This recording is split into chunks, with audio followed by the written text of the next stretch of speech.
Mesdames et messieurs, bonjour.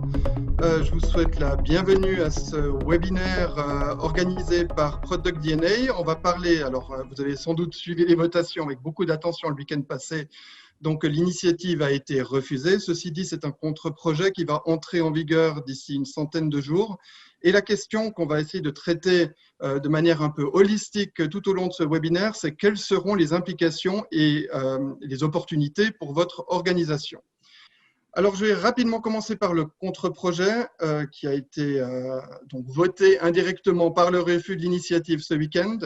Donc, il y a dans ce contre-projet une norme qui touche toutes les entreprises suisses. Il y a des exceptions pour les PME ou des entreprises qui ne seraient pas dans des secteurs à risque, mais elles auront un devoir de diligence et une obligation d'établir des rapports sur les minerais provenant de zones de conflit et le travail des enfants. Cela impliquera une triple obligation, déjà d'identifier et d'évaluer les risques d'effets néfastes sur leur chaîne d'approvisionnement, d'élaborer un plan de gestion des risques et de prendre des mesures en vue de réduire au minimum les risques constatés. Pour les sociétés d'intérêt public ou les grands instituts financiers, donc ça c'est valable aussi pour les filiales des entreprises, il y aura une obligation d'établir des rapports sur les questions non financières. Les questions non financières, c'est par exemple les questions environnementales, les questions sociales, les questions de personnel, le respect des droits de l'homme ou la lutte contre la corruption. Et ça impliquera une traçabilité.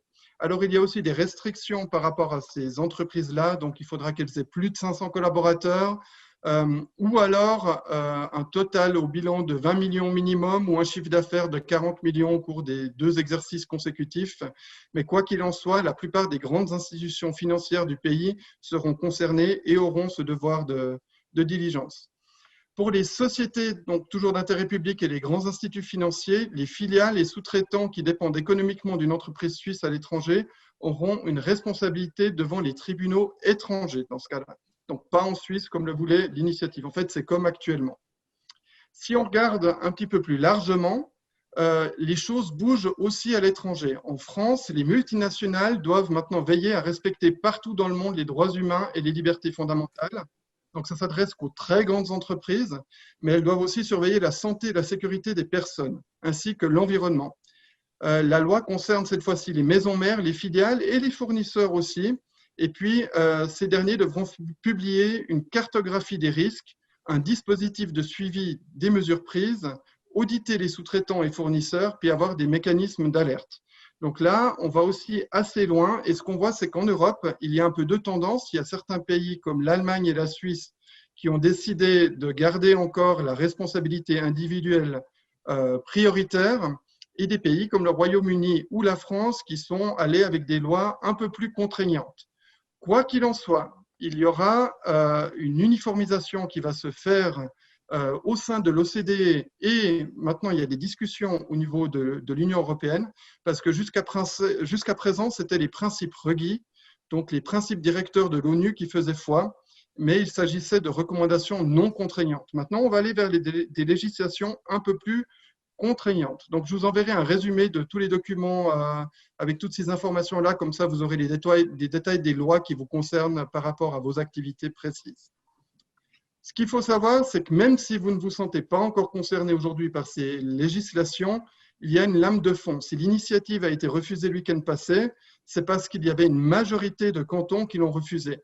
Mais en réalité, on était à 50,7% du peuple qui l'a accepté. Donc, il y a une tendance.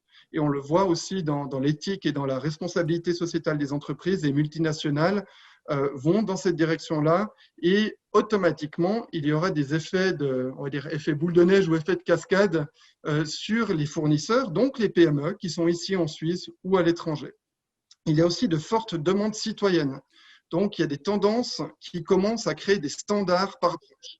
Et ça, c'est ce qu'on voit typiquement avec le scandale qu'il y a eu au Rana Plaza au Bangladesh. Vous vous souvenez peut-être en 2013, une usine s'était effondrée. Il y avait eu plus de 1000 morts. Mais en fait, ça a créé de nouveaux standards dans la branche du secteur textile. Et ça va être le cas dans d'autres secteurs aussi, au fur et à mesure qu'il y aura des nouvelles législations, des accidents qui vont arriver.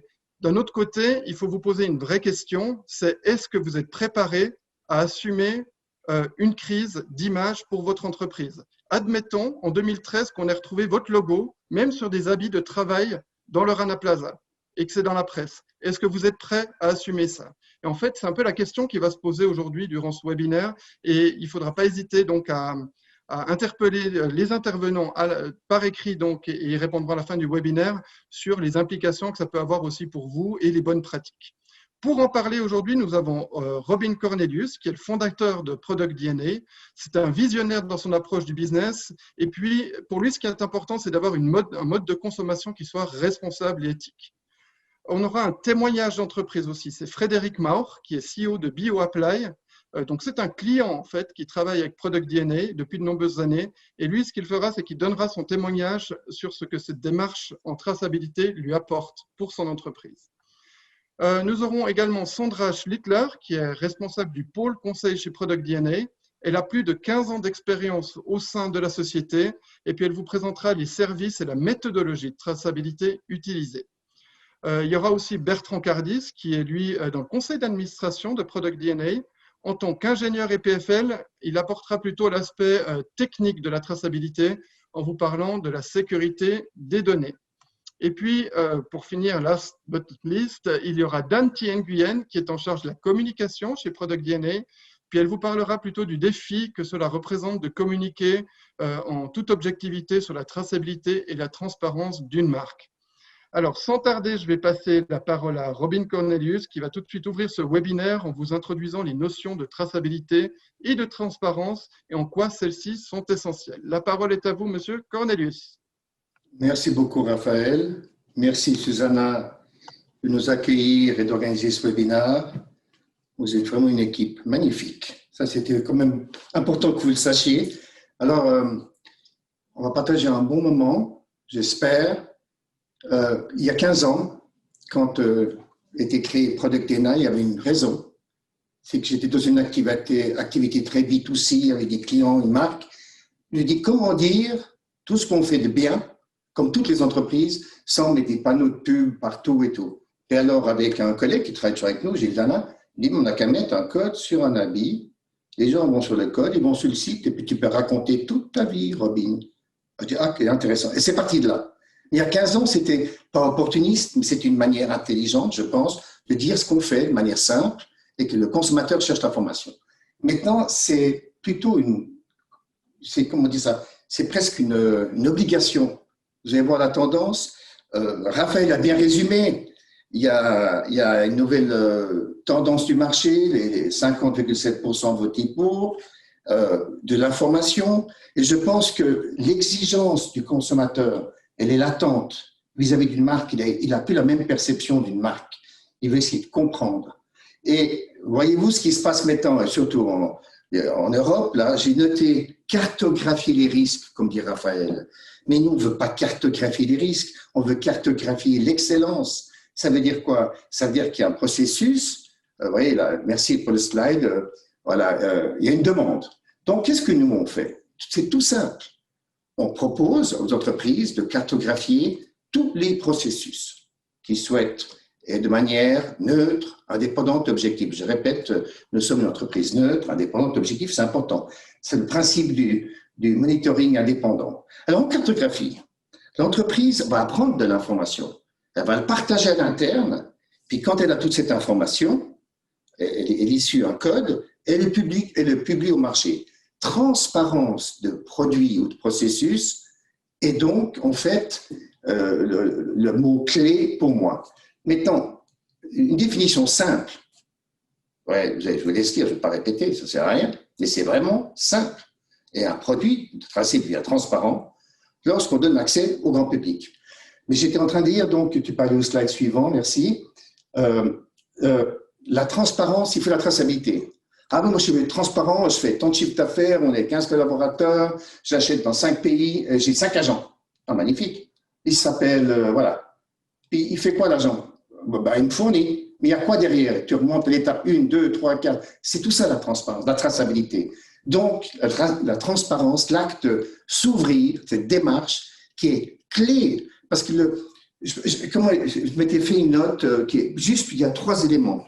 C'est qu'il faut absolument, comment dire, dans une démarche de transparence et de traçabilité, répondent, c'est une forme de respect pour le consommateur. Vous avez plein d'entreprises qui travaillent en B2B, qui est dans le service, vous n'avez pas toujours des consommateurs.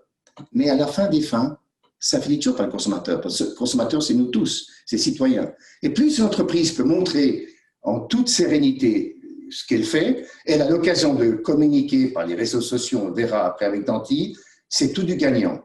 Et je vais vous dire quelque chose, quand on en parlait à l'interne, c'est peut-être bien vaudois, mieux vaut agir pour gagner, entre guillemets, agir dans des démarches nouvelles, que de réagir pour ne pas se faire larguer ou pour ne pas perdre. Et action, il vaut mieux que réaction. Et ça paraît un peu ésotérique, ce qu'on dit, ça paraît un peu flou, mais j'espère que les prochains intervenants, vous allez voir la démarche et ça va être beaucoup plus clair pour vous. Vous allez pouvoir répondre à la demande, communiquer vos valeurs. Mais quand un consommateur découvre vos valeurs par son action, ça a une crédibilité énorme. Ce n'est pas une pub qui dit dans un journal que vous allez chez le médecin, tiens, avec une petite phrase sympathique. Et c'est démontrer son engagement responsable, c'est ce qu'attendent les consommateurs. Mais on a vu toutes les pubs, travail d'enfant, c'est là depuis tout le temps. Mais on a mis l'accent sur la peur, il faut réagir, il faut légiférer. Oui, mais il faut mettre l'accent sur l'excellence. Moi, je suis rousseauiste. L'homme est fondamentalement bon, et je ne suis pas obésien en disant l'homme est un loup pour l'homme. Donc 80%, 90% des entreprises font les choses très bien. Et puis elles sont dans leur boulot. Elles n'ont pas le temps de dire il faut que j'ai cherché cette info, pourquoi je sais ce que je fais. Donc, alors, puisqu'on le fait bien, autant le formuler dans une démarche qu'on va vous proposer. Et puis soyons quand même, on se différencie des concurrents. Parce qu'entre deux marques, j'ai une paire de lunettes, 10 francs, c'est là 9,90, 20 balles. Comment a été fait, par qui, où, comment? Je pense le consommateur, très rapidement, il dira, mais pourquoi l'autre, il ne me dit rien? Voilà, c'est tout. Merci beaucoup. Frédéric, bienvenue. Oui, bonjour. Alors, merci pour cette invitation. C'est vrai que la marque dont parlait Robin, on la connaît assez bien. C'était une marque qui s'appelait Switcher. Et d'ailleurs, chez BioApply, c'était l'un de nos tout premiers clients. Ça nous remonte à 2006. En fait, on a monté cette entreprise en 2006 et avec l'idée de développer des solutions biodégradables et compostables. Donc, l'objectif de ma présentation, ça va être de vous donner un angle beaucoup plus concret. Comment est-ce que ça fonctionne, la traçabilité, la transparence au quotidien chez BioApply, ce qu'on fait depuis une dizaine d'années. Donc, déjà, je vais vous donner un peu de contexte.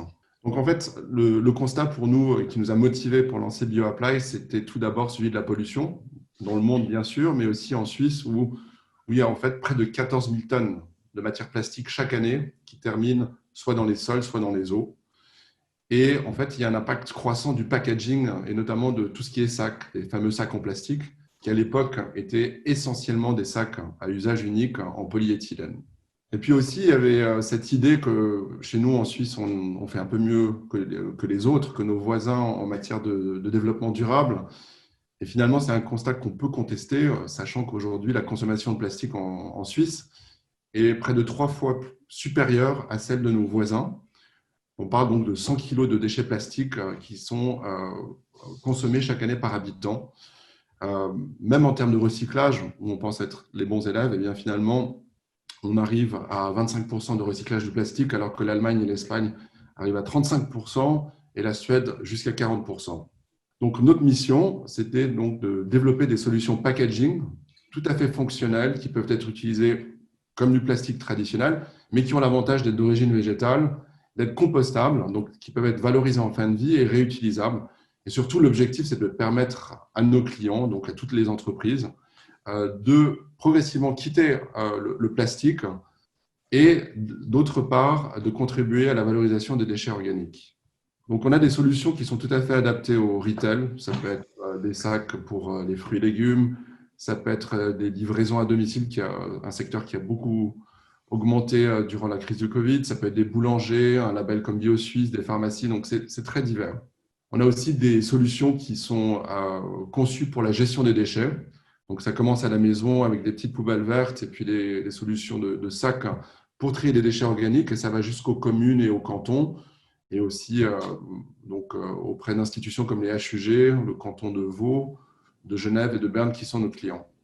Donc, l'association de ces deux volets, donc le côté retail et le côté waste, ça nous permet d'avoir ce cercle vertueux qui commence avec le consommateur, qui va utiliser un sac, qui ensuite va le réutiliser pour trier ses déchets, qui va ensuite soit le mettre au compost de jardin, soit ça va être dans une filière de compost industriel, et ça va permettre de générer du biogaz ou du humus, et donc on a une boucle vertueuse. Nos produits, en fait, ils ressemblent beaucoup au plastique. Ça c'est clair, c'est très, très difficile de différencier les choses. Donc, rapidement, on s'est posé des questions. Comment vraiment rendre le produit reconnaissable par le consommateur, mais aussi par toute la chaîne et par ceux qui s'occupent de la gestion des déchets. Donc, sur tous nos produits, il y a les certificats en vigueur, qui sont les certificats OK Compost et OK Home Compost. Et puis, on allait une étape un peu plus loin. On a décidé de mettre un nid d'abeilles sur tous les sacs, de façon à ce qu'on puisse bien les reconnaître. Et par exemple, si vous avez un sac qui est en décomposition dans une compostière, s'il y a un fragment de sac, eh bien, la personne qui s'occupe de ça va très rapidement pouvoir identifier celui-ci comme étant compostable. Donc tout ça, en fait, c'est des choses qu'on avance et c'est des choses qu'on revendique. Mais comment est-ce que vous pouvez nous faire confiance? Comment est-ce que le marché peut nous faire confiance? Comment est-ce que ceux qui gèrent les déchets peuvent nous faire confiance? Donc on s'est posé la question, comment rendre ces certificats qui sont imposés sur nos sacs identifiables et traçables? Comment réellement prouver que notre supply chain est cohérente, qu'on fabrique localement? Comment assurer qu'on identifie un batch de production défectueux, que la matière première soit bien celle qu'on communique, que finalement il s'agit vraiment d'un produit authentique. Donc on a recherché à l'époque, ça fait une dizaine d'années maintenant, une plateforme. En fait, on a trouvé Respect Code. Je connaissais déjà Robin par Switcher. Et puis on s'est dit, en fait, ça c'est un outil très intéressant parce que dès lors, tous nos produits seront identifiables via la plateforme, donc seront traçables pour le consommateur, pour les entreprises. Et puis donc pour nous, c'était aussi un formidable moyen de mettre en avant tous les engagements qu'on prenait. Et puis aujourd'hui, on a plus de 100 millions de sacs qui ont été rendus traçables grâce à cette plateforme. Donc, je vais vous donner 3 exemples où très concrètement, la plateforme a pu nous aider. Le premier, en fait, sur le marché, il y a beaucoup de sacs comme celui qu'on voit sur la droite qui sont effectivement potentiellement compostables et qui ne sont pas forcément frauduleux, mais qui ne sont pas vraiment cohérents parce qu'ils vont venir, par exemple, de plusieurs milliers de kilomètres. Et donc, on peut vraiment parler de greenwashing. Dans notre cas, comme vous pouvez le voir à gauche, et on verra ça plus en détail tout à l'heure, on veut vraiment une chaîne d'approvisionnement qui soit cohérente, donc qui soit locale. Et donc, la plateforme nous a permis de mettre en relief en fait, cet avantage et de rendre donc accessible à nos clients. Un deuxième cas, c'est les produits copiés et frauduleux. Même des sacs, en fait, aujourd'hui peuvent être copiés. Donc, dans ce cas, en fait, c'est des sacs qui ont été retrouvés au Chili, qui sont en fait des sacs en plastique faussement communiqués comme compostables, avec des certificats qui sont en fait nos certificats. Donc, ils ont impunément utilisé nos certificats sur ces sacs en plastique. Et bon, c'est vrai c'est difficile de combattre ça, mais on s'est aperçu qu'en ayant le Respect Code systématiquement sur nos sacs, en ayant un QR code très spécifique et qui ramène sur une chaîne, eh bien, ça rend cet exercice de copie et de fraude beaucoup plus difficile. Troisième cas, donc qualité. Donc, on peut avoir des problèmes de qualité comme toute entreprise. Dans ce cas, en fait, on voit sur l'image de gauche un client qui a reçu ses sacs, qui allait les acheter à la Migros d'ailleurs, et il pensait les avoir achetés à la Migros, et lorsqu'il les a utilisés chez lui, le sac s'est déchiré, le sac n'était pas conforme aux attentes, donc il nous a écrit, et puis on lui a demandé en fait d'identifier dans le soufflet le Respect Code, et puis donc on a pu tracer le batch de production. On s'est aperçu que le sac avait plus de 5 ans, sachant que les sacs compostables ont une durée de vie de 18 mois. Et donc, il s'est effectivement aperçu qu'il s'était trompé, qu'il avait utilisé un sac qui traînait en fait chez lui. Et donc, ça nous a permis de résoudre très facilement via la plateforme ce problème de qualité. Donc là, on va prendre un exemple de traçabilité. Donc ça, c'est un produit qui s'appelle le Biopack. Ce sont des filets en fait pour faire des achats de fruits et de légumes. Ce sont des filets qui sont faits à partir de cellulose de bois fabriquée en Europe. Donc en fait là, j'aurais pu directement scanner ce QR code qui était sur le produit. Et là en fait, on va donc indiquer le code qui figure sur le produit et on va pouvoir tracer le produit. Donc ici, on a sur la droite la carte avec les différentes étapes du processus de production, donc, qui sont essentiellement en Europe et aussi à Istanbul. Donc, le produit s'appelle le Biopack. Il est fabriqué en Autriche. On a la date de production ici, quelques images. On peut en savoir un peu plus. On voit que c'est une petite production de 90 unités, parce que c'était en fait des échantillons. Et puis là, si on descend, on a donc toute la chaîne avec les 4 étapes, donc la R&D et la conception qui est faite par BioApply, avec quelques détails, quelques infos sur l'entreprise, notamment le fait qu'elle est certifiée. La matière première qu'on a rendue aussi transparente. Ici, donc on voit que c'est une entreprise qui s'appelle Lenzing, qui est en Autriche. C'est du scrap wood, donc des déchets de bois. On a quelques images qui illustrent en fait les bobines de cette matière. On a aussi, ça c'est intéressant, la possibilité de voir un certificat. Est-ce que les certificats sont vraiment valables? On va voir que oui, ils sont accessibles ici. Donc, on a les certificats de notre partenaire qui peuvent être en tout temps consultés. Oups, pardon. Alors, excusez-moi. Voilà. Ensuite, on a la prochaine étape qui est le conditionnement. Ici aussi, BioApply a décidé de rendre le partenaire transparent. C'est une société qui s'appelle VPZ à Graz, avec une petite illustration sur le conditionnement des produits, un certificat aussi FSC. Là, vous voyez, donc, ce qui est intéressant, c'est qu'on peut aussi rendre des étapes donc anonymes. Donc ici, on ne voulait pas donner le nom du fournisseur. On a cette flexibilité. Peut-être qu'on le fera un jour, mais on peut quand même ajouter des photos sur les ateliers. Voilà. Et puis enfin, la distribution, donc, qui est assurée par BioApply. Là aussi, donc, on a les certificats auxquels on peut accéder. Ici, on voit que donc, le certificat est toujours conforme et valide. Donc, on aurait pu arriver aussi d'une autre façon sur la plateforme. On aurait pu aussi directement aller par la recherche de marques ou de secteurs plutôt. Donc ici, on voit que dans le packaging, il y a 3 entreprises qui sont mentionnées, dont BioApply. Donc, on a un petit résumé sur la société, ses fondamentaux. Et puis là, quelques produits qu'on a décidé de rendre accessibles. Donc, c'est des produits standards. Ça, c'est notre best-seller, le BioShop Standard. De nouveau, on a toute la chaîne ici qui apparaît sur la carte. Donc ici, tout est en Europe. On va en savoir un peu plus sur le produit. On voit qu'il y a 250 000 unités qui ont été fabriquées, que c'est un sac pour faire ses courses, mais aussi qui permet dans un deuxième usage de collecter ses déchets organiques. De nouveau, la même chaîne ici. Bon, je ne vais pas passer toutes les étapes, mais le fournisseur de matières premières qui est Novamont, qui est ici, avec ses certifications ISO, avec l'image du chardon qui fait partie des éléments qui composent le produit. On a la transformation, cette étape. De nouveau, on l'a rendue confidentielle, mais on a quand même quelques images du site de production et des chaînes d'extrusion pour faire les films compostables.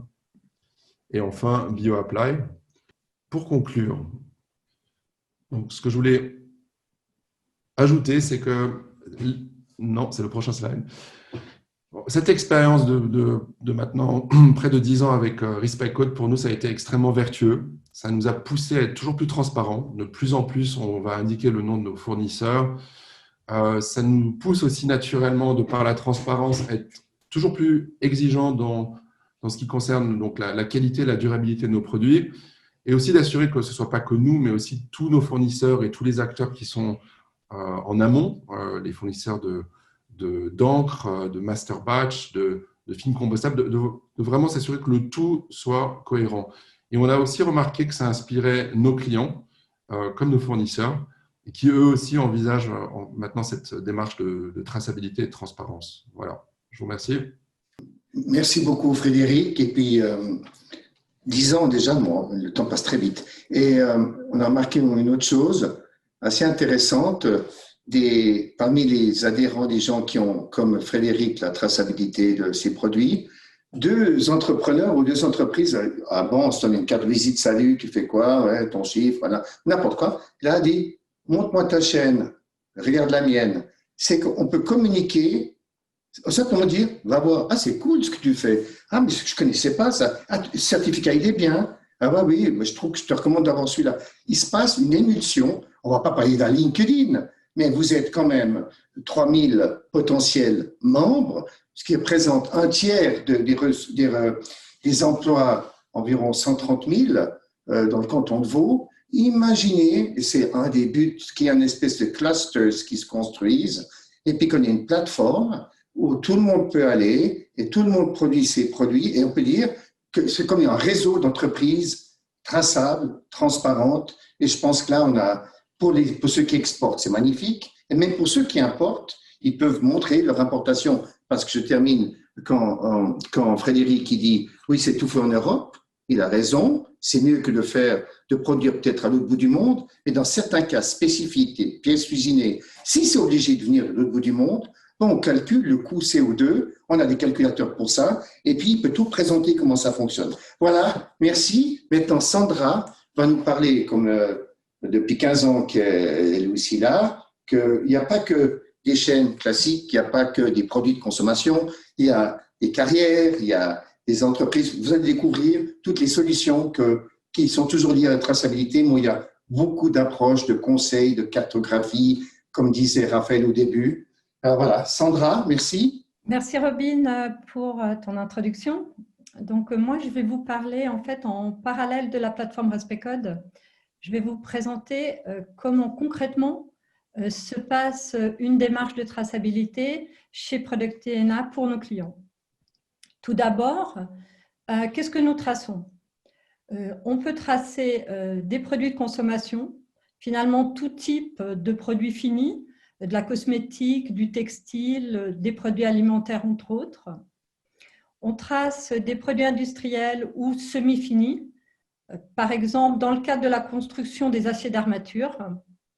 Et puis on trace également pour le secteur public ou le secteur privé des matières premières, des matériaux bruts, par exemple l'approvisionnement du matériau bois ou de la pierre. Ce qui est important, c'est que nous pratiquons plutôt une traçabilité ascendante, c'est-à-dire que nous partons du produit, du lot, et nous allons remonter la filière. Nous allons essayer d'identifier chaque étape en essayant de remonter le plus en amont possible. Et on va la cartographier, donc comme l'a montré Frédéric, avec l'identité des usines, le lieu géographique, et puis on va collecter les documents liés aussi à la responsabilité sociale et environnementale. Donc finalement, pourquoi est-ce qu'on cartographie?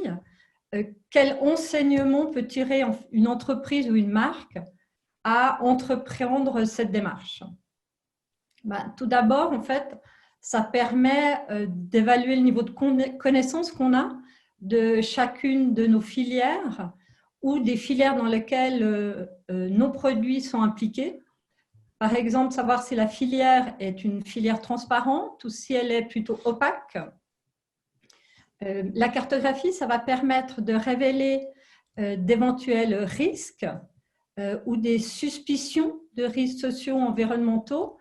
Finalement, ces risques peuvent être mineurs, mais ils peuvent aussi être critiques et se transformer en risque de réputation ou en dégâts d'image. Cartographier, en fait, ça permet également de comprendre la complexité des filières. Par exemple, si vous achetez des produits via un agent, vous aurez peut-être peu de visibilité en amont. Par l'exercice de la traçabilité, on va peut-être pouvoir se rendre compte si les longueurs des filières sont adaptées, si elles sont excessives, s'il y a du double sourcing, des étapes inutiles et finalement faire évoluer à terme nos pratiques d'achat. Et puis, finalement, ça permet aussi tout simplement de visualiser la chaîne d'approvisionnement ou de production ou le cycle de vie d'un produit ou d'un lot, si on a la volonté de le communiquer soit à ses parties prenantes, soit au consommateur final. Comment est-ce que en fait, ça se traduit chez nous en termes de prestations? Tout d'abord, toujours cette identification et cartographie des chaînes. Suite à ça, on espère une optimisation des chaînes d'approvisionnement. À partir aussi des éléments récoltés, nous faisons des recommandations auprès de nos clients, on les accompagne dans des démarches de certification ou dans des demandes d'audit. Et puis le dernier axe, c'est l'axe de la transparence, consommateur ou client B2B. Pour cela, nous avons développé en fait une méthodologie. On a une méthodologie unique, multisectorielle, et on appuie sur cette méthodologie une expertise métier. Si nécessaire, soit on possède cette expertise en interne chez nous, soit on la trouve à travers un réseau d'experts métiers que nous avons mis en place. Rapidement, cette méthodologie, en fait, il y a 3 étapes. On part toujours d'une cartographie. Alors, si possible, dans un périmètre restreint, ça peut être un groupe de produits, ça peut être une période donnée, ce qui va nous donner les premiers enseignements. Et surtout, en fait, ça va permettre de ne pas être chronophage dans l'entreprise.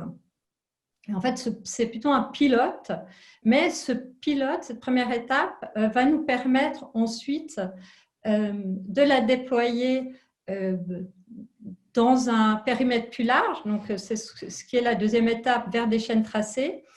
Et ça va permettre d'intégrer cette démarche dans les processus internes, dans les process d'achat, en fait, pour viser l'autonomie. La deuxième étape, c'est on passe vraiment d'un pilote à un engagement d'entreprise. Et puis finalement, troisième étape, un instant T, s'il y a une volonté que la marque ou l'entreprise a envie de partager l'intégralité des informations qu'elle a récoltées sur ces chaînes ou seulement une partie, comme l'a fait Guerlain, on passe d'une traçabilité à une transparence. Voilà, donc sur Guerlain, je vais vous montrer, on a 3 exemples d'une seule méthodologie, mais de différentes mises en application. D'abord, Eiffage. Eiffage, en fait, c'est le 3e groupe de construction en France. La ville depuis une administration publique et puis Guerlain, qui est une marque cosmétique de luxe qui fait partie du portefeuille du groupe LVMH. Tout d'abord, Eiffage. Alors, Eiffage, c'est vraiment un exemple d'accompagnement en traçabilité. Pour le contexte, en fait, Eiffage nous avait contacté il y a un peu plus de 4 ans suite à une interpellation du WWF sur ses approvisionnements en bois. Or, Eiffage n'avait pas de segmentation matériaux au niveau du suivi de ses achats. Donc, depuis, nous agissons en fait comme une agence tierce partie sur la traçabilité de ces achats pour les opérations à fort volume de bois. Et on essaye de travailler de l'origine forestière à la livraison sur le chantier. Donc concrètement, on intègre des exigences de transparence chez leurs prestataires dans les contrats. On fait un suivi du processus, une collecte des preuves, des flux physiques, de la commande à la livraison sur le chantier. Et puis, on fait une cartographie complète de leurs filières, de leurs multiples filières bois par rapport à une opération donnée. Tous les éléments agrégés sont stockés sur la plateforme Respect Code. On met cette fois en mode privé, donc vous n'allez pas pouvoir la voir pour cause, mais pour le public, nous avons créé en fait l'étiquette bois que vous voyez à l'image. C'est une étiquette bois qui en fait synthétise les principales informations que nous avons récoltées tout au long de l'opération jusqu'à sa livraison, où vous allez trouver le volume de bois, l'origine forestière des bois utilisés, le lieu de transformation, le pourcentage de bois labellisé, et puis en bas, vous avez un QR code que vous pouvez scanner pour avoir des informations complémentaires et pour pouvoir voir la méthodologie que nous avons utilisée pour les calculs de pourcentage. Deuxième exemple, là on est sur un exemple d'intégration de la traçabilité dans une soumission publique, dans un appel d'offres. Là on est pour la ville de Puy. On accompagne l'acheteur public de l'appel d'offres. On peut en tout cas l'accompagner de l'appel d'offres jusqu'à la livraison sur le chantier. Là on est sur l'achat de fournitures grès granit. Mais en fait, ça pourrait être aussi l'achat de vêtements professionnels ou autres. Ce qui est intéressant en fait dans cet exemple, c'est qu'on voit concrètement que dans le secteur public, chez nous aussi, on a une évolution des pratiques avec l'intégration d'un critère de traçabilité à hauteur de 15% dans la note globale. Voilà. Troisième exemple, c'est l'exemple dont je vous parlais avant, c'est Guerlain. Guerlain, en fait, avec laquelle on collabore depuis quelques années. D'abord, on a collaboré en mode privé avec eux, et puis à un moment donné, Guerlain a souhaité en fait partager une partie des informations de traçabilité avec ses clients et ses clientes en mode totalement public. Donc, pour Guerlain, nous avons créé en fait une plateforme customisée à partir de notre propre plateforme Respect Code. Vous avez le lien, donc vous pourrez aller la voir. Cette plateforme, en fait, elle est en ligne, elle est disponible au niveau international. Elle regroupe à peu près l'ensemble en fait, des produits Guerlain. Il y a 150 produits. En fait, Guerlain a été la première marque cosmétique à avoir lancé une plateforme de transparence, on était fin 2018, qui indique l'origine des composants de ces produits et aussi l'identité de certains de ses fournisseurs. Voilà, alors là, on est sur une vidéo de Guerlain.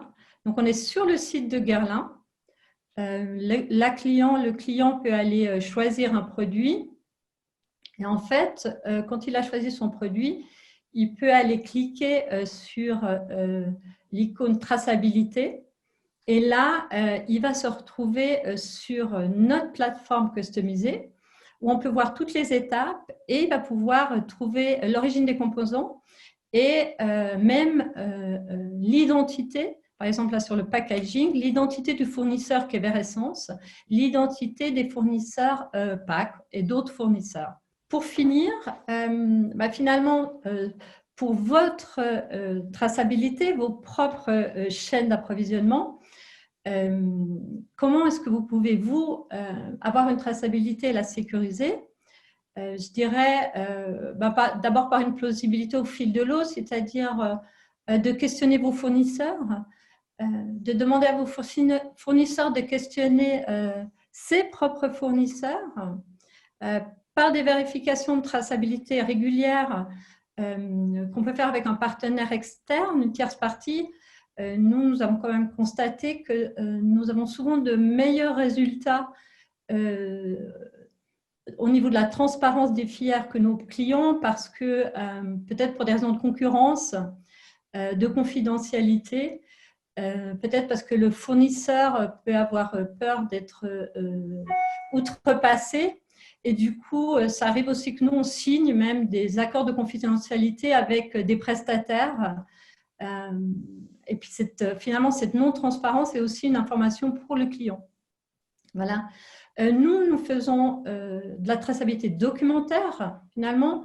Et puis, cet exercice de traçabilité peut être accompagné, renforcé par des éléments de sécurité, des marquages dont va vous parler Bertrand maintenant. Merci. Bien, bonjour à tous. Tu peux mettre le slide suivant, Ganti, voilà. En fait, dès le moment où on veut tracer un produit, on doit être capable de le nommer. Si on prend si on identifie ça à une analogie avec l'être humain, un être humain quand il naît, on lui donne un nom, un prénom, on lui dit qu'on donne le nom de ses parents, une date de naissance, puis après on arrive à suivre sa trace tout au long de sa vie. Dès le moment qu'on veut rentrer un produit sur la proposition qu'on fait pour rentrer un produit sur la plateforme Respect Code, c'est d'être capable de nommer un produit et de retrouver son histoire. Donc, dans cette problématique, on a deux choses. Premièrement, une problématique d'authentification, c'est-à-dire d'être capable de dire que ce produit est un vrai produit et que ce n'est pas un faux, que ce n'est pas une copie. Puis une identification, c'est-à-dire un lien avec sa chaîne de traçabilité. Donc l'authentification, elle permet de vérifier si le produit est original et l'identification, elle permet de l'associer à la chaîne de fabrication. Pour l'identification, jusqu'à aujourd'hui, on a beaucoup travaillé avec des identifiants par QR code. Actuellement, on commence à travailler avec des puces RFID. Pour des matériaux, par exemple, comme la maroquinerie, on peut travailler avec des marqueurs moléculaires qu'on est capable de retrouver par la suite. Donc maintenant, au niveau de la plateforme Respect Code, on a deux façons de faire. On a une première façon, Danti vous en parlera tout à l'heure, c'est que l'information est rentrée par nos services, ou bien vous pouvez rentrer l'information par vos services, c'est-à-dire directement accéder à la plateforme et rentrer les infos de votre chaîne de traçabilité. Néanmoins, il faut savoir que notre plateforme, elle est connectée avec une technologie blockchain au KYC blockchain de SIGPA. Ça veut dire quoi? Ça veut dire que chaque fois que vous rentrez une information sur la plateforme, cette information est gravée dans un blockchain. En fait, ça veut dire quoi? Ça veut dire que c'est comme si chaque fois que vous entrez une info, vous allez chez le notaire et puis vous lui dites, le notaire note que tel jour, telle heure, telle personne a donné telle information. Et après, on ne peut plus l'effacer, c'est gravé. Vous pouvez après retourner chez le notaire, donc retourner sur le blockchain et dire l'information que j'ai mise était erronée ou a changé et puis modifier. Mais l'historique de la traçabilité de l'information, vous l'aurez toujours et vous ne pouvez pas l'effacer. Et avec ensuite un fournisseur, un fabricant d'un produit va rentrer une série d'informations dans lesquelles il va mentionner ses sous-traitants, comme vous l'avez vu dans l'intervention de Frédéric Mauch. Néanmoins, avec la blockchain, on va pouvoir demander aussi à chacun des sous-traitants de faire ce qu'on appelle un handshake, c'est-à-dire d'aller vérifier l'information qui a été rentrée à son sujet et puis de la valider ou ne pas la valider. En fait, c'est un système d'auto-déclaration qui permet à chacun de s'abonner à la plateforme et de rentrer sa chaîne de fabrication. Ce système cette blockchain fonctionne avec un système de blockchain qu'on appelle semi-privé, c'est-à-dire qu'elle est accessible à un certain nombre d'ordinateurs. Ce n'est pas comme une blockchain qui part sur la Terre entière. Et puis, elle est accessible par un code qui est indiqué dans le Financial Times tous les 15 jours. Donc, voilà un peu pour la sécurité de la plateforme Respect Code. À toi, Danti. Merci Bertrand. J'ai oublié de dire merci depuis le temps qu'on se connaît. Et il y a l'aspect cartésien, puis l'aspect un peu émotionnel créatif. Et tout ça, plus la communication d'Anti avec son envie de communiquer, toujours pas de green graphics, mais des faits et des figures. Je suis ravi de voir comment ça se déroule. Enfin, mais c'est magnifique. Et Danti, vas-y, lâche-toi, communique. Ok, donc voilà, pour cette dernière section, en fait, nous aimerions dire quelques mots sur notre manière de communiquer. Donc, comme vous pouvez peut-être aussi le constater, communiquer sur qu'est-ce que la traçabilité des chaînes d'approvisionnement, comment le consommateur final peut en bénéficier de manière concrète et simple, n'est pas une chose évidente. Donc, chez nous, à Product DNA, notre vision, elle est vraiment d'informer les consommateurs et de les rendre sensibles à la responsabilité sociale et environnementale qu'entraîne leur choix tout en restant le plus factuel et objectif que possible. Donc, nous, on ne fait pas de promotion de produits. Notre but est vraiment de fournir des données collectées à nos clients, donc vous, les entreprises et les organismes publics, pour que vous puissiez prendre des décisions éclairées dans vos processus d'achat et d'approvisionnement. Et on fait la même chose avec les consommateurs finaux, avec la communauté. Donc, on les informe de manière la plus objective et la plus synoptique que possible pour qu'ils puissent acheter en connaissance de cause. Donc, jusqu'à maintenant, on utilise beaucoup d'outils, les réseaux sociaux, on a les newsletters, on a aussi la plateforme Respect Code. Mais pour donner suite en fait à tout cela et pour avoir quelque chose d'un peu plus dynamique et intuitif, quelque chose de beaucoup plus facile à communiquer, on a développé ce concept de micro-vidéo qui rendrait le partage d'informations sur la traçabilité des produits plus facile. Donc, aujourd'hui, la vidéo, elle représente plus de 75% du trafic d'informations sur mobile au monde. Donc, savoir maîtriser en fait la communication via des moyens dynamiques et interactifs, tels que les vidéos, apporterait davantage de force et de crédibilité à l'information. Donc, c'est pourquoi on a lancé ce concept de micro-vidéo authentifié, où les informations qui y sont communiquées sont vraiment authentifiées via la blockchain et où tous les acteurs en fait, d'une chaîne d'approvisionnement sont visibles pour raconter l'histoire et l'origine d'un produit en moins de 45 secondes au consommateur. Donc, là, on va vous passer un prototype d'un exemple qu'on a fait dans l'industrie du textile. Donc, vraiment, en 40 secondes, on voit toute cette chaîne d'approvisionnement par où, en fait, le produit passe pour être fabriqué et ensuite distribué aux consommateurs.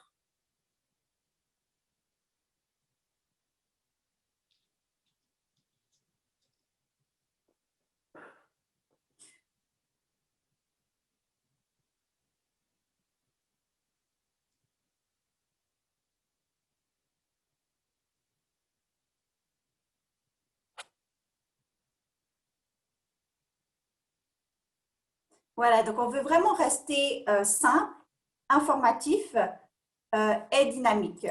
Et on est convaincu en fait que donner cette opportunité aux marques de facilement communiquer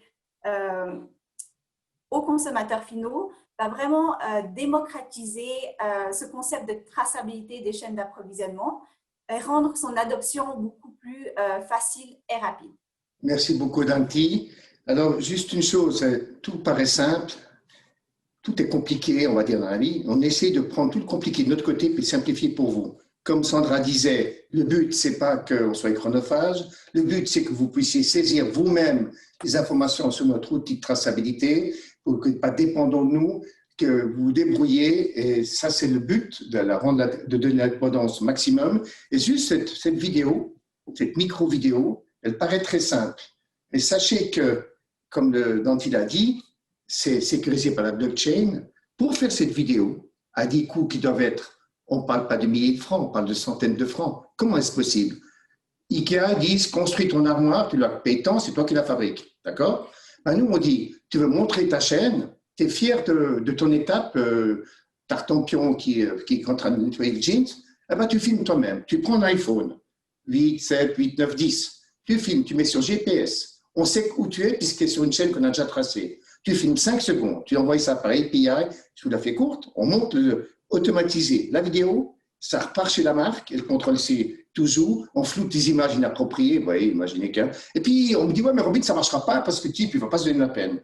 Alors je peux vous dire que s'il y a 5 étapes, et puis que moi je fais la 4e, puis je me dis, ouais, il me demande ça, puis je filme à la one again, la vidéo est magnifique et mon étape est mauvaise. Donc qu'est-ce que je vais faire? Je vais me donner la peine.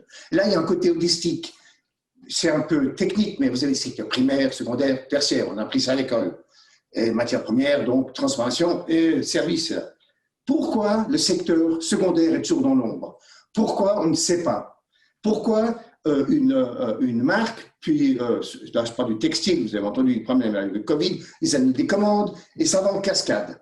Pourquoi les marges distribuées, quand on prend du paysan, juste, elles augmentent, mais au milieu, celui qui fait du dyeing, de la teinturerie, par exemple, il a des centaines de milliers de francs d'investissement, il doit toujours se renouveler, puis il doit survivre. Après, on arrive à la marque. Et la marque, elle marche beaucoup parce qu'il dit, oh, j'ai besoin d'un budget marketing énorme, parce qu'il y a la concurrence sur le marché. Et après, elle baisse ses prix, parce que son concurrent baisse ses prix, il fait pression sur le fournisseur, et ça va en cascade. Il faut arrêter tout ça. Il y a un juste prix. Mais ça, c'est un autre débat que je suis prêt à partager volontiers avec vous. Mais sachez que ces vidéos, ça paraît très simple, mais quand elles sont authentiques, parce que c'est le bonhomme qui filme ces 5 secondes, moi je fais ça, moi je fais ça. Et la crédibilité passe par l'authenticité. Et maintenant, je crois qu'il y a juste un dernier slide. On trace l'information ensemble. Vous avez besoin d'aide, vous n'arrivez pas à l'information, vous la cherchez. Si vous arrivez à l'obtenir par vous-même, tant mieux. On vérifie l'information. Ensuite, on partage l'information pour vous en mode privé. Et si vous saviez le nombre d'entreprises à l'interne, parce qu'ils vont découvrir ce que fait l'entreprise. Parce que chacun, il sait qu'un bout. Ah, on fait ça, tu as une cantine, puis lui, il fait ça. Ça donne une énergie énorme. Puis après, on hésite, on cache ça, ça va passer, mais ça, c'est confidentiel. Puis après, on s'ouvre dans la transparence. C'est ça, ces 4 étapes, c'est tout simple. Et j'ai quand même un petit but, mettons que les questions vont arriver, j'espère, c'est qu'à l'époque, j'ai donné toute mon énergie. J'avais créé une marque, c'était un jardin. Et je disais ma vision. Moi, je voulais que le consommateur, je voulais faire parler le produit. C'est ce qui se fait avec la vidéo. Là, dans cette vidéo, vous verrez les suivantes, il y aura du Siri qui dit « Salut, je m'appelle Ginny, tu veux voir ma vie ?» Et là, c'est drôle. Donc, bon, je voulais faire parler le produit, aller au consommateur. Et pour ça, j'ai fait tout ce qu'on a fait. Mais maintenant, ça a tout changé. Je ne suis pas en train d'essayer de vendre un produit, mon produit ou mon idée. J'essaie de la partager avec tous. Et ça va être fois 1000, fois 3000, fois 30 000. C'est ça le vrai but qu'on a tous derrière Product DNA. Et c'est peut-être l'essentiel parce que, je ne sais pas comment vous dire ça, il y a toujours entre vendre, c'est vrai, et faire les choses bien. On est entrepreneur, on doit payer nos factures, on doit vendre, mais autant vendre bien et économiser beaucoup d'argent dans des pubs qui sont comme ça, et juste communiquer. Ça va avoir un effet multiplicateur monstrueux, je le souhaite. Voilà, merci beaucoup. Et puis, on attend vos questions. Raphaël. Moi, je remercie déjà donc, tous les conférenciers pour leurs interventions et le contenu qu'ils ont amené sur cette thématique. Donc, effectivement, on attend vos questions. Moi, j'en ai déjà une là. Qui concerne en fait le degré de traçabilité. Ce que j'entends par là, c'est que le reproche qui était fait par les initiants au contre-projet, donc pour l'initiative entreprise responsable, c'est qu'un rapport n'a pas de valeur. C'est ce qu'ils disaient. En même temps, on peut se poser la question, qu'est-ce qu'un devoir de diligence raisonnable? Et c'est là ma question. On a beaucoup parlé d'information, mais qu'est-ce qui doit être dans cette information? Quelle est l'attente des consommateurs, si ce n'est pas la loi qui le détermine? Quelle est l'attente, le niveau d'information requis pour que le rapport ait de la valeur ou que la traçabilité ait de la valeur? Moi, je peux répondre peut-être à cette question en partie. Ça dépend des secteurs. Il y a une différence entre, dans les attentes aujourd'hui d'un secteur à l'autre. Il y a des degrés de maturité dans les secteurs. Aujourd'hui, le consommateur, il n'aura peut-être pas encore tout à fait les mêmes exigences parce qu'il manque d'informations peut-être dans le secteur textile, il aura peut-être plus d'exigences que dans le secteur informatique, je dirais. Donc, plus on peut donner au consommateur la capacité d'être éclairé, d'avoir des informations pour faire des choix, mieux c'est. On voit quand même que dans certains secteurs, comme là on a parlé de cosmétiques, depuis le moment où on a commencé à travailler pour Guerlain, qui était précurseur il y a 4 ans, ça semble fou, mais ils étaient précurseurs. Et aujourd'hui, il y a eu une lame de fond dans le secteur et la multiplication de nouveaux acteurs qui prennent beaucoup de place, qui eux sont totalement transparents. C'est plus facile de travailler avec un petit hors-bord que de travailler avec un énorme paquebot. Donc, en fait, c'est vraiment une lame de fond. Certains secteurs sont plus avancés que d'autres. Les exigences des consommateurs sont plus pointues sur un secteur que sur un autre, mais il ne va pas y avoir de marche arrière. Donc, petit à petit, ça va, à mon avis et à notre avis, toucher tous les secteurs. Merci beaucoup. Raphaël, juste pour être précis par rapport, qu'est-ce qu'une diligence raisonnable? Eh ben, moi, je vais tourner ça en tant qu'entrepreneur. Si je ne sais pas exactement, je passe par mon agent, et ce qui est en amont, puis j'apprends qu'il y a des problèmes dans la chaîne, travail d'enfants, ou ce qui est de moins en moins le cas, Dieu soit loué, mais des problèmes d'heures supplémentaires, des salaires mal respectés. Si on vient un journaliste ou un activiste ou n'importe qui vient me dire ça, je dis, mais je ne sais pas où il produit. C'est-à-dire que c'est le devoir de diligence, c'est de me renseigner, de demander tout ce que je peux obtenir. Je le mets, je le montre. Et si qui j'ose ou pas, on va corriger, corrective action plan, d'action corrective. Là, c'est ça le devoir de diligence raisonnable. Et le degré de traçabilité, on a toute une, je ne pensais pas qu'on en parle aujourd'hui, mais on fournit des indices de traçabilité, comme on fournit des calculateurs de CO2. L'indice de traçabilité, c'est 5, 6, 7 critères. Je vous donne un exemple tout bête. Moi, je dis, je fais ces lunettes. Elles viennent de Bombay. En Inde, je les ai livrées 25 par bateau et il y a 10 000 pièces. Et voilà. Donc, je donne tout. Ou bien, je peux mettre dans mon code, c'est Made in India, puis je donne encore le nom du fournisseur. C'est Made in India, quantité non révélée, livrée en 2020. Vous voyez le degré de traçabilité? C'est de l'appel l'index de traçabilité. Alors, les clients nous appellent, et puis on fait à l'interne toujours. Tu as 3, 4 étoiles. Mais pourquoi je n'ai pas pu? Écoute, si tu prenais les coordonnées, les quantités, tu as besoin de les cacher, la date, le lieu et où, tac, tu montes. Ah, c'est bon. Alors, on ne force rien. Mais c'est un peu comme, vous savez, dans les hôtels, Booking.com, ils évaluent. Et on aura les consommateurs. Ça va s'appeler du B2C, ce qu'on fait maintenant ensemble, on fait du B2B, on vous trace. B2C, on vous accompagne pour le consommateur.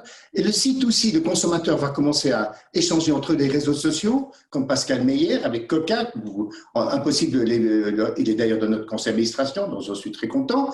Et puis, tout à coup, il y a un C2B, un consommateur qui va poser une question directement à la marque. Pourquoi vous avez fait ce produit? Pourquoi vous avez fait ce produit? Pour gagner de l'argent? Est-ce qu'il y a une demande et tout? Ah, une bonne question. Par qui? Pas où? Qui? Ah ouais. Quand? Comment? Eh ben, c'est des questions qui sont naturelles, si on maîtrise. Voilà, c'était juste pour Raphaël, pour compléter la réponse. Moi, j'ajouterais peut-être quelque chose du côté entreprise. Dans notre secteur, il y a très peu d'acteurs qui utilisent en fait des outils de transparence.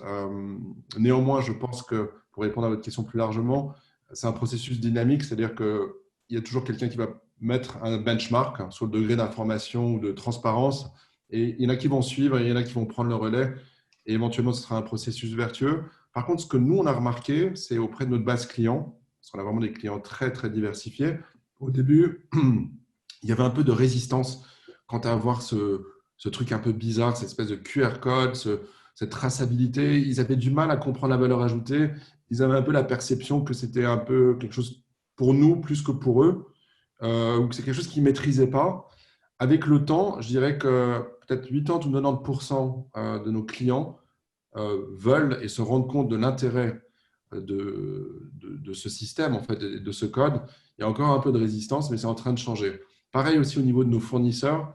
Au début, ils n'étaient pas très enclins à donner leur certification, de les avoir en ligne, postées. Eux, maintenant aussi, jouent le jeu. Donc, ça évolue progressivement et je pense que le degré, en fait, va continuer d'augmenter, le degré de transparence. Merci. Alors ça me permet justement de rebondir sur la question suivante. Est-ce qu'il y a déjà eu des cas où des fournisseurs de vos clients ne souhaitaient pas être affichés et comment vous avez géré, donc si ça arrive, comment vous gérez ce genre de situation?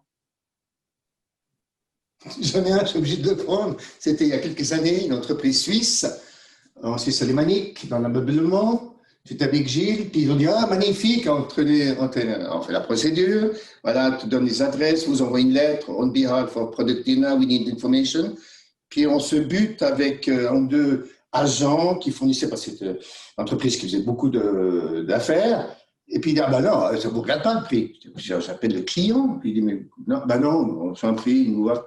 Et vous ne savez même pas combien il marche, vous ne savez même pas combien il paie derrière. Et puis on s'est dit, ben Gilles, voilà, on n'est pas des Samaritains, on laisse tomber, on est retourné tranquillement dans le train.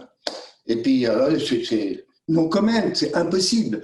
Mais sinon, ceux qui se retiennent, on les obtient, ce que Tanti n'a pas montré dans la micro-vidéo. À la fin, mais vous pouvez le regarder plus tard, se déroule la bande passante avec qui a produit la vidéo. Puis ils sont tous fièrement cités sur la vidéo. Et puis n'importe qui dans le monde peut dire « Ah, toi, tu fais ça ». Ils sont plus dépendants d'une seule chaîne. Ils peuvent montrer au monde entier leur excellence. Donc ça va aussi changer. Le problème que je nommais, il y a 4 ans, on n'avait pas la micro-vidéo. Mais si je l'avais montré, le bonhomme, il aurait tout de suite changé d'épaule. J'ai dit, notre client, on ne peut rien faire. Ou vous insistez pour l'information, bon, on ne peut pas le faire pour vous. Mais bien sûr que ça arrive. Mais peu, très peu. Parfait, merci beaucoup.